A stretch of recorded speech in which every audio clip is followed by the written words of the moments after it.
Welcome to the KingsCrowd Startup Investing Podcast, the podcast that keeps you in tune with what's going on in the online private markets and how anyone can become a startup investor. I'm your host, Sean O'Reilly, and my guest today is Vin Narayanan. He's the Vice President of Strategy at KingsCrowd and Early Investing. Vin, welcome to the podcast. Oh, thanks for having me. And the background behind you reminds me it's Cherry Blossom Times, DC. It is your backyard, formerly, right? Like my former backyard, my former hunting grounds. Normally on a day like this, I'd be out taking pictures. So my wife, she went there the other day, and everybody was practicing social distancing on the tidal basin. So it was really cool. Yeah, and for those of you that actually go out to take pictures, two tips. One is, get a close-up of the cherry blossom, but have the Jefferson Memorial off in the background, so you're zooming in on the cherry blossom. This is a pro tip. I like it. Pro tip, zoom in on the actual cherry blossom, and that way the Jefferson Memorial will be blurred out in the background. So that's one pro tip. The other pro tip is to head over. Do you have any camera recommendations since we're... You could do this off of any smartphone. It'll look terrific. And then go landscape on the photo. Don't do the amateur stuff and go out with a vertical photo. This is no longer a startup podcast. It's no longer hobby photography. Hobby photography. The other pro tip is go to the bridge near the Jefferson Memorial. I think it's the Memorial Bridge, and crouch down. I mean, whatever that bridge is there, crouch down. You'll see like circles cut out into the side of the bridge. Crouch down and shoot the memorial or shoot the blossoms through the circle, and you'll end up with a really cool photo. You obviously have some of these. Oh yes. 100%. Yeah, I would like to see this. So for those of you that are new to the show, basically the reason we're in this office is this KingsCrowd's new, East Coast, one of our offices. We're all kind of dotted all over the country. You just signed a lease for the Baltimore team, which is fun. Yeah, fun. Congrats. We're going to be in the thank you. We're going to be in the Inner Harbor, which we're we'll excited about. You'll have to take me to lunch, and we'll go look at the sharks at the aquarium. Yeah, the aquarium. Yeah. Why is the National Aquarium up there? Is it just a space problem or what? Like you got me, but that's all right. Just roll with it. They could have put it on the Anacostia. Like it wouldn't. Yeah, but back when they were building it, the Anacostia, all that land wasn't really developed the way it is now. It's really different now. So moving on from photography. So this used to be your backyard. You were working in Roslyn right up the road from me on 9/11 when you were in the news business. I mean, we're very lucky to have you on the show because you've had quite the career in, you're a entrepreneurial writer, or what would you call yourself? I'm an entrepreneur who also happens to be a writer. I think is one way of looking at it. The other way people would describe me as a journalist who happens to be an entrepreneur. So either way, yeah. Either way, it works. I mean, the best way to think about me is, look, I've been an entrepreneur my entire career, but I started off in online media back when people were still dialing into AOL. And when I mean dialing into AOL, I mean actually dialing into AOL using phone lines. My mom, Sean, get off the internet. I have to call. Yes. That used to be a thing, ladies and gentlemen. That used to be a thing. And not only that used to be a thing, pre-internet, there was something called BBSs, bulletin board systems. And these were like millions of private internets that you would dial into. And these were individual communities hosted. What was your first experience with that? Did USA Today have that, or? No, BBSs was part of my youth. I grew up playing the Atari 2600 and in television and ColecoVision and that sort of stuff. In Michigan? No, this was in upstate New York. I'm sorry, your parents are in Michigan now. Yeah, upstate New York and New Jersey. Started doing that. I started doing that, and so BBSs I dialed into when I was living in New Jersey. Like one of my friends hacked into like Xerox and AT&T. That was one of his. I thought you were going to tell me he was like Ferris Bueller and he. Nothing like that. But changing the days you skipped. Dialing into BBSs. But I mean, back then when we went to college, the whole point of going to college was to get an email address. Who cared about the higher education? And then the internet, for a lot of people that don't remember, back then was actually text-based. So this is pre-AOL, pre-Prodigy, but sort of after BBSs. There was this thing called Gopher, where you would use, Is it a browser? It was sort of a text browser. It was created by the University of Minnesota, which is why you got the whole Gopher thing. And Oh my God. yeah, and so basically what you would do is you would browse things like news groups to use the internet. Would And they it be was, posting national articles from the USA Today or like well, local? no, it wasn't national articles. I mean, basically, it was like this giant community board. They share their thoughts, they shared ideas, they shared pictures, whatever it was. All of this stuff was happening out there before. The people have been doing this sort of thing since the beginning. Yes, people have been doing this since the beginning. And it wasn't until 1994, 1995 that we got our first usable browser. I mean, really usable browser. Right. And that's and that's sort of where I jumped into online journalism. Before then, I was a political reporter. Back here. And back there. One of the DC. first times you and I ever hung out, you remember, was oh man, they really didn't like this. When Facebook wanted to do their cryptocurrency. Yes, Libra. And like these Congress people were not kind. No, they were not kind at all. You knew your way around that. Was the Rayburn building we were in? Yeah, it was the Rayburn building. Yeah, so I've spent time in the Rayburn building as a reporter. I've spent time as a lobbyist, as a consultant to an advocate in there. So, a good chunk of my career has been in and around the DC area. And the reason I've had to do all of those sorts of things is because I've been working on the cutting edge of technology the entire time. Right. So whether it was on the internet, coming up with new ways to tell stories, reporting online, coming up with new ways to tell stories, building out the infrastructure of how people publish to the internet, and a lot of the stuff I helped build, people are still using today. Coming up with an example, like content management systems, for example. Those things. Yeah, those things. Did you make a good one or a bad one? A relatively good one. But yeah, so things like that. But even new business models, like launching fantasy sports verticals or travel verticals, or focusing on entertainment and things like that. So all of those sorts of things, I help build. So yeah, and I same thing in the casino industry. Doing online gaming, online casinos and sports books, and building those out and marketing them and advocating for the legalization of them and dealing with regulatory changes and issues. So I've spent a lot of time in DC. It's my favorite city in the US by far. And it's the place that I've spent the most amount of time in. And it's the place that's most home for me. It's a good town for sure. And once COVID ends, we'll get you down here. We'll hang out, and it'll be good. It'll be good. Chef Jose Andres has a table waiting for us somewhere. Yeah, and I actually just went to 1789 for the first time in a year the other week, and they had their gloves on and their masks on, but it was really nice to get out. Anyway, yep. So let's dive in here. So as the audience knows by now, you've been around the block with the internet, just entrepreneurship, building new markets, all this stuff. What I really wanted to talk today about was a very specific subsector of our market. And again, our market is the equity crowdfunding world, regulation crowdfunding, soon to be Reg A, all that stuff too. But what was it? There are 45 categories in the annual report we just came out for sub industries that people could invest in last year. Like there's alcohol, tobacco. In fact, there seems like a new brewery that's looking to raise money every week.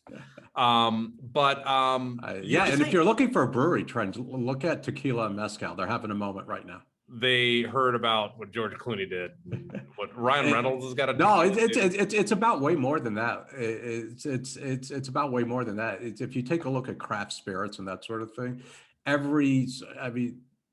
people didn't know, for example, what a good scotch tasted like for a long time. And then people started to learn what a good scotch tasted like and what a good whiskey tasted like. And that stuff became popular.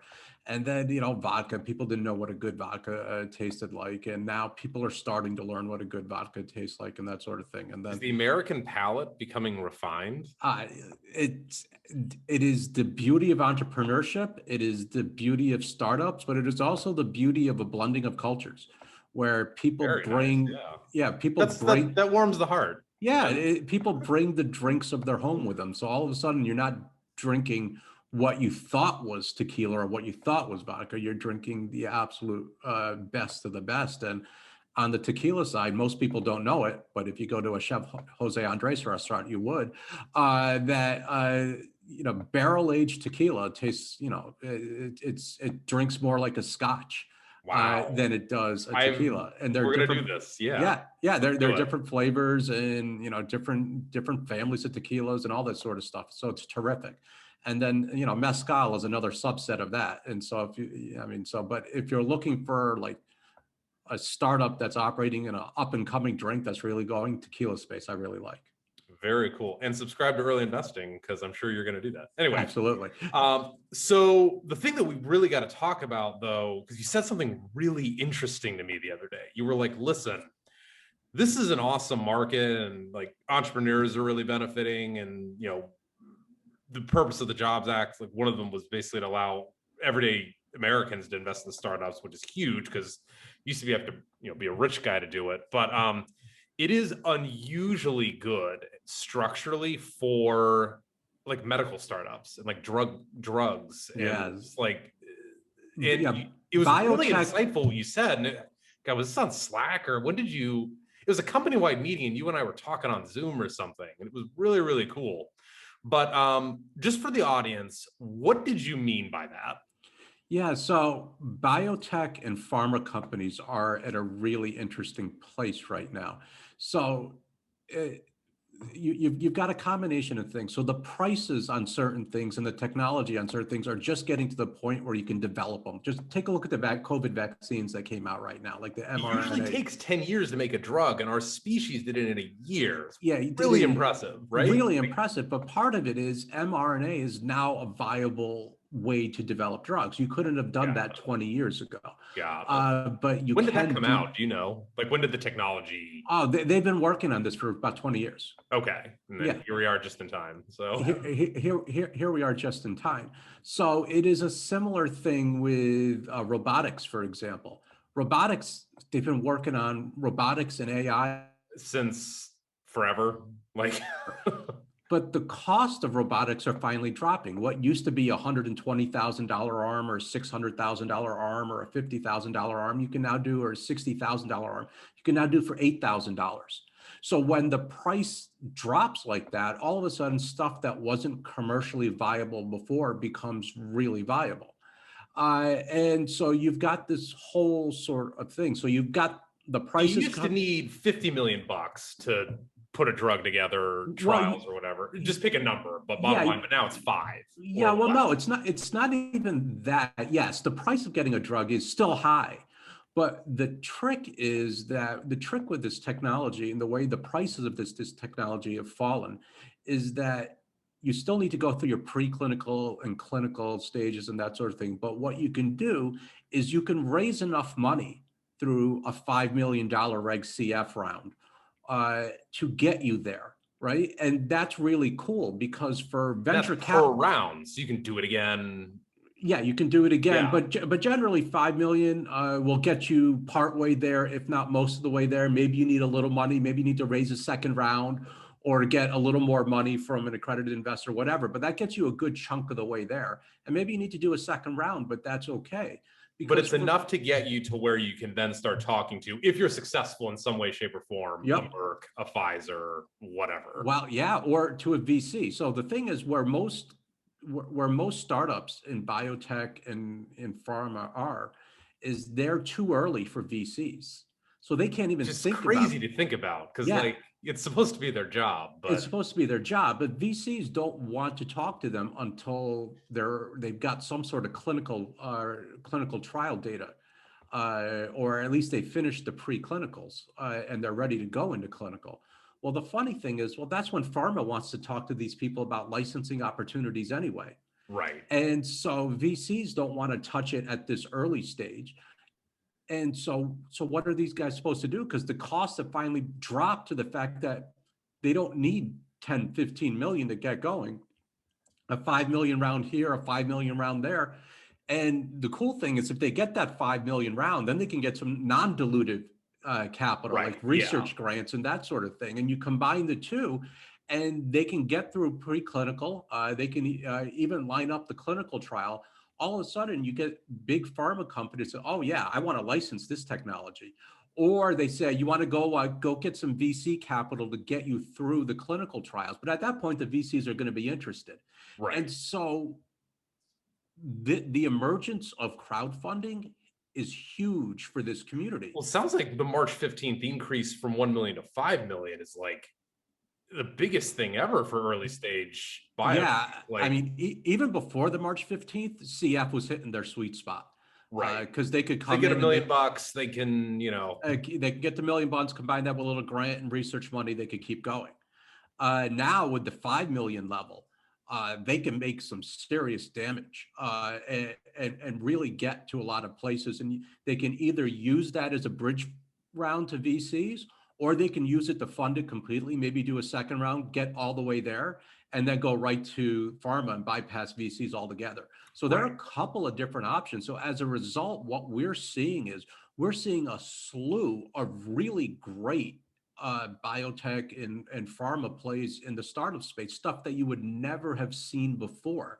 And it's a chance for early investors. I mean, man, these are huge acquisitions, right? These are multi-billion. These can be hundreds of, we're talking about acquisitions in the hundreds of millions and potential, maybe right? Potential. It's potential. Look, biotech investing is risky in this sense, in that it's all or nothing. It either works or it doesn't work. There's no, oh, we didn't find a product market fit, so we're going to pivot to something else.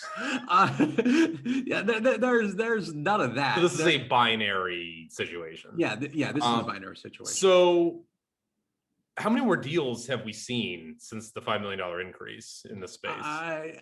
Double, would you say, over last year? Yeah, even before the space, even before the deal flow increase, we were seeing, at least 2x what we saw before, because there was a realization that this is a path forward. And now we're seeing, now we're just, I'm probably seeing one every 3 weeks. Oh, wow. Just in terms of potential plays. And that's just fantastic. Now, not every play is worth investing in because you really have to dive into the research. You have to dive into the science. And I have a bit of a science background, so that helps. And dive into the research, dive into the science. You really have to familiarize yourself with FDA approval levels. You have to know, what an approval level is for a diagnostic versus what an approval level is for, building off previous technology versus what you need for, a full out drug. And so understanding all of this space is really helpful.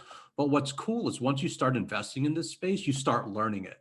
And all of that knowledge builds on top of itself. And so don't be scared to invest in the space. Dive in and learn, and what you'll learn is you'll keep learning, and that knowledge builds on top of each other, and all of a sudden you'll be comfortable with the space and talking about the space and whether or not to invest. It just takes time. Sure. It just takes time and a little willingness to do it. All right, so we've got to give the audience a little something here. Are there any success stories or just really great examples of what you're talking about? Or is there anything we can, offer up that's currently raising money right now that's worth looking into? Yeah, so there are 3 that are worth looking into for sure. So the first is Phoenix Pharma Labs. They're raising net capital. And so I really like these guys. Those guys. Yeah. So Phoenix Pharma, look, is just terrific. The CEO is Bill Crossman. Are they out of Boston? No, they're out of North Carolina. Just for our audience to know, we love and respect Net Capital because that was our first raise for KingsCrowd, was on their platform, and so we we know them well. That's why. So we know them well. No, they're out of North Carolina. At least Bill Crossman's out of North Carolina. Right. Terrific CEO, deep experience within the industry, and they're developing the world's first non-addictive opioid. And it's just terrific. Which is a big deal for America, I guess, right now. For the world. And look, this can be used to treat pain. Pain. It can be used to treat chronic pain. It can be used to treat acute pain, and it can be used to treat addiction. That's how good this is. It is remarkable. The cool thing about these compounds is that they have, once you see the animal trials, and their animal trial results are terrific, they translate really well into human trials. Awesome. And so that's one of the things. Are they out yet? Like they're working on it. They're working on it. But that's one of the things. The other cool thing about this company that they've done, I think is really smart, is they identified one compound. There are basically 3 compounds in the world that do what they do. They had one, and there were 2 others out there, and they went out and they bought the rights to the second one. So now they control 2 of the 3 compounds that do this. And the best part about this is, though, that this isn't a winner-take-all market. So the weird thing about pharma markets is that, let's just say one person gets to the finish line ahead of you. That's all right, because what happens is the competition sees the people that got to the finish line ahead of you. They don't have access to that one. So they come knocking on the door and saying, hey, we want yours because that competitor has we need that version of that. Yeah. And so it's not a winner take all market. This is a winner where a rising tide lifts all boats, and you can make a lot of money. You don't have to be the first there. You just have to be one of the first 2 or 3 there. Yeah. And they've got 2 out of the 3 in development. So this is really good. Yeah, I just pulled them up here. So it's their non-addictive one. The reason opioids become addictive is because they target one of the brain receptors, and they hit one receptor in the brain really, really hard. Mm-hmm. And their compounds target multiple receptors and more of a whole brain kind of approach. And it's just less jarring to the system is kind of what I'm getting here. Less jarring, and more importantly, the particular parts of the brain that opioids target generate this sense of euphoria and a high and an addiction. And then if you reduce the hit to those parts of the brains, you're not going to get that. That's awesome. Okay. All right. So best of luck to them. And when's their raise close? April. It was supposed to close April 23rd, but got it extended. So it's March 23rd. It was supposed to close. So I think April 23rd. So you've got a few weeks. Check it out on Net Capital. Yeah. So I really like those guys. The second one that I really like a lot is Monogram Orthopedics. Okay. These guys are terrific. That's the arm? Well, they're doing knees and hips. Head, shoulders, knees, and toes. Head, nose. Yeah. I have a 7-month-old daughter, so this is my life. You know the song well.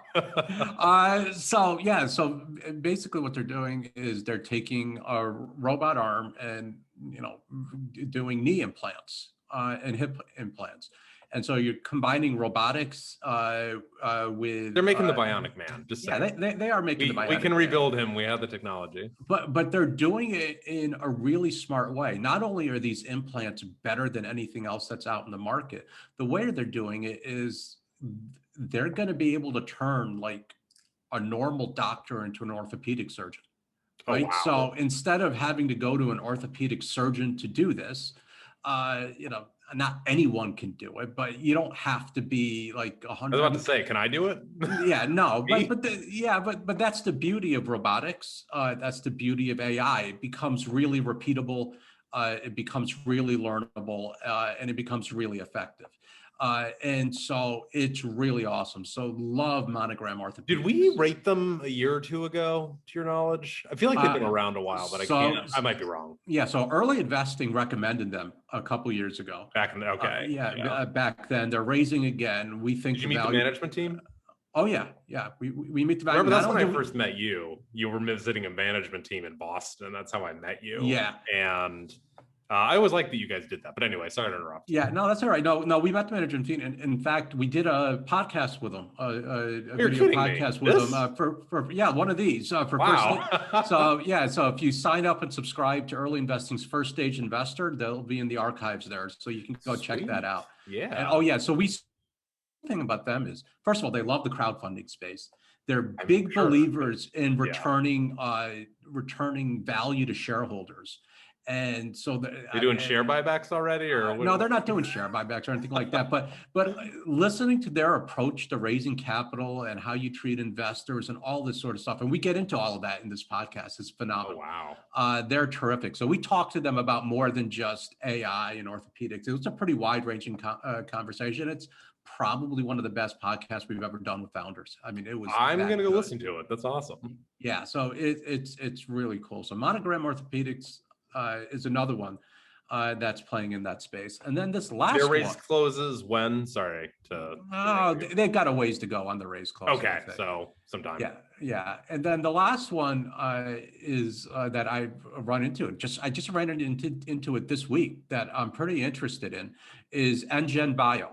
Okay. They're raising on WeFunder, and they're trying to come up for a vaccine for type A influenza. Oh, wow. Yes. The flu. Yes. Wow. Could you imagine? I'm actually kind of wondering why nobody's tried that already. But anyway, look, they have. Is it because of the mRNA stuff you were talking about earlier? Like, they don't know whether they're going to go the mRNA or DNA route, but they feel like they've got the right approach to it. Wow. And so just think about it, right? I mean, if they come up with just a standard flu vaccine rather than like a flu vaccine that you have to take every year, like a flu shot you have to take every year, but a flu vaccine that actually vaccinates you against type A flus, that's groundbreaking. I mean, that'd be, because what was it when COVID broke out? People were talking about the number of people every year that just die because of the flu, and it's in the hundreds of thousands. Was it 250 or something? I think. I don't know. I don't remember, but it's a high number. So I haven't dug into the science as much on this company because I just came across it as I have. But that's exciting. It's exciting. Yeah, it's exciting regardless. Monogram Orthopedic and Phoenix Pharma, I've done deep dives into those. I'm just starting my due diligence on these folks. What I've seen so far I like, but there's one really cool aspect to it that I've never seen before, is that they've guaranteed you get your money back if there's a liquidation event. Interesting. Yeah, so in terms of shareholder thing, now- How do you ensure? Well, only if there's a liquidation event. So here's what happens. Is look, crowdfunding in the startup space is tricky because a lot of times you're crowdfunding on safes, you're not crowdfunding on equity. And when you get a liquidation event, when a company gets acquired, investor shareholder rights aren't always protected. In fact, I've seen startups who have been acquired and their startup investors didn't get paid out at all.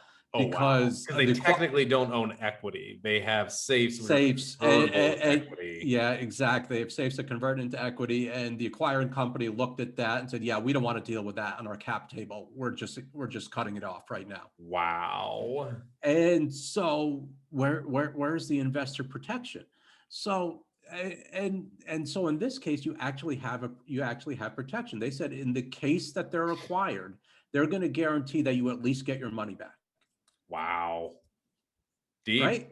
Yeah. That's really cool. They're not gonna, that's really cool. So that's protection you don't normally see in a crowdfunding round. And I really like that.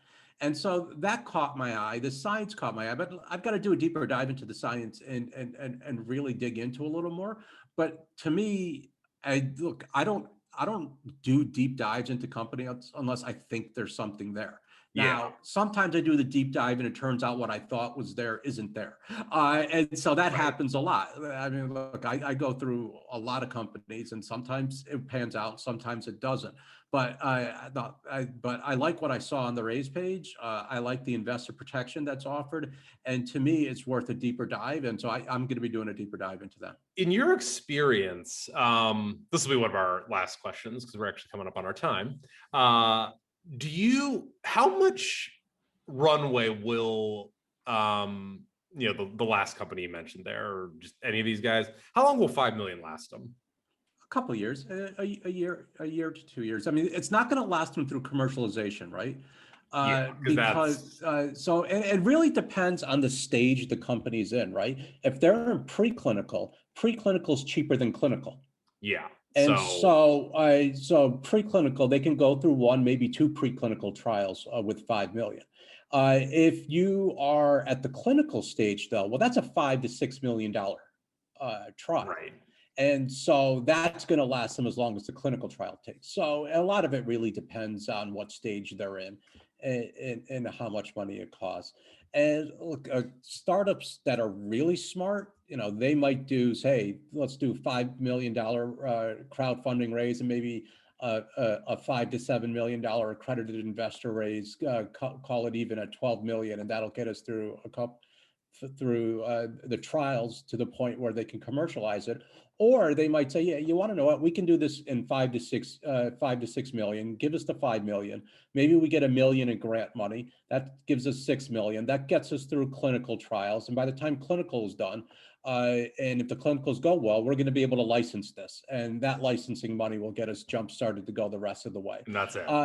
Yeah. So there are different ways to look at it.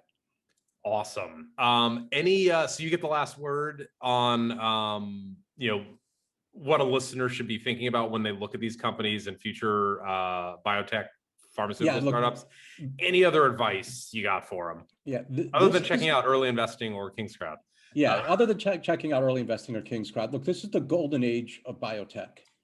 And so when you see stuff that's there, if it sounds too good to be true, it might be.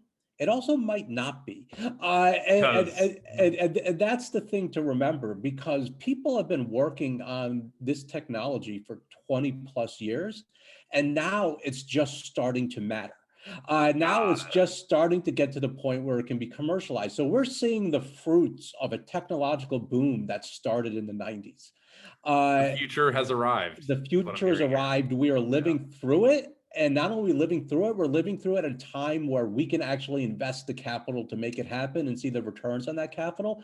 So look, if you read Outliers by Malcolm Gladwell, you know that a lot of life is just about timing. This is one case where for investors, our timing's pretty damn good. Awesome. All right. Well, Vin, I can't wait to have you on again. Looking forward to it, Sean. Have a good one. You too. That is it for us, folks. If you have any questions about the online private markets or KingsCrowd's proprietary rating and analytics platform, Merlin, just email us at podcast@kingscrowd.com. For Vin Narayanan, I'm Sean O'Reilly. Thanks for listening.